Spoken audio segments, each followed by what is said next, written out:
I'm Jeff Weinell. If you want to make it official, it's William J. Weinell. I teach with the School of Economics and Business. I belong to the Department of Management, Marketing, and Information Systems, but occasionally I teach classes for the Department of Economics, Finance, and Accounting as well. MS, multiple sclerosis, is a degenerative disease of the central nervous system. People see me limp and they assume that the disease is in my legs. That's not correct.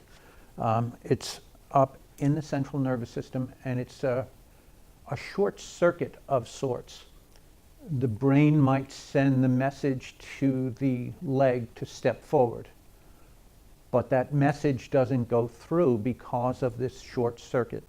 People who have MS, some go blind, some have their hands and arms affected. A lot of times people have their legs affected. I am the son of a registered nurse who had all of her nursing textbooks, and I used to read them. And so I had an idea of what MS was.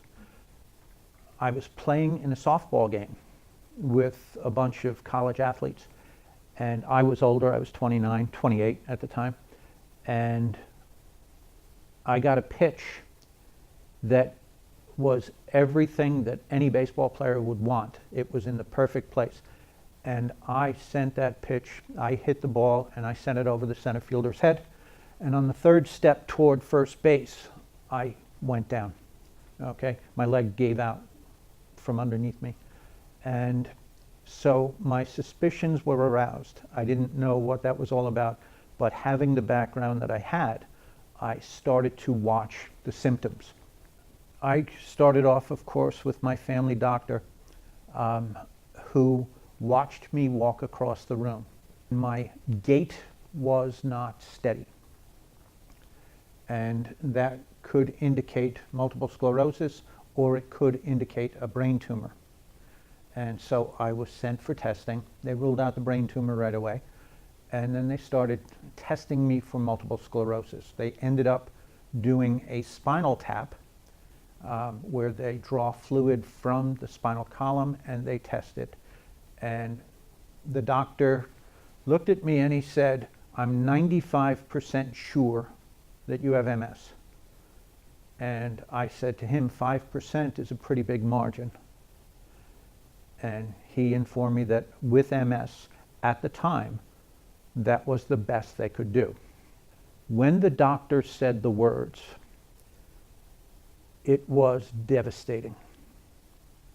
I walked out of that office in a daze. I didn't know. I became very frightened. I had already begun my research into MS, and I knew what the disease could do, and I certainly was not overly excited about what could happen to me. I've had to make adjustments knowing that, no, I can't walk and climb the way I used to. I can't run. I used to love going on hikes. I can't do that anymore. I'm very limited. My wife worked in a nursing home for nuns, and one of the nuns in that convent also had MS. And so my wife recommended that I call and speak to her. She became a friend, and she helped me through the beginning parts. She got me past the devastation that comes with the diagnosis. I have 10 children, and so when they were born, when they were little, when they were growing up, they took up such a significant portion of my life that I was not able to focus on the fact that I had this condition. And I was focusing on their lives. And the distraction, I think, was very, very helpful. And then one day it kind of dawned on me, I've been ignoring this. I'm not on any medication. I'm not undergoing any treatment for it. I'm just lucky. It doesn't help when you are in a situation that you can spend time dwelling on the things that could go wrong. Thankfully, I didn't do that for long. I know people have been watching me and they hear of someone being diagnosed with MS, and they say, well, what's the big deal? I mean, look at this guy.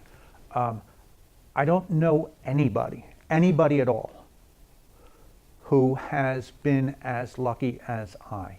I'm unusual. So if you hear of people, family, friends, who have been diagnosed with MS, I can remember the devastation of that initial diagnosis. It's tough. It is a horrible thing to have to go through. So some people, if anybody sees this on YouTube and they see me and they say, well, I guess it's not so bad, it might not be. But it also might be a lot worse than what I have. If you are diagnosed with MS, my heart goes out to you.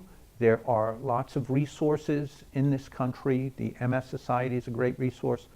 You may be as lucky as I. Okay? Hold out hope. Okay? Go to your churches. Turn to your family and friends. Okay? And they can help you.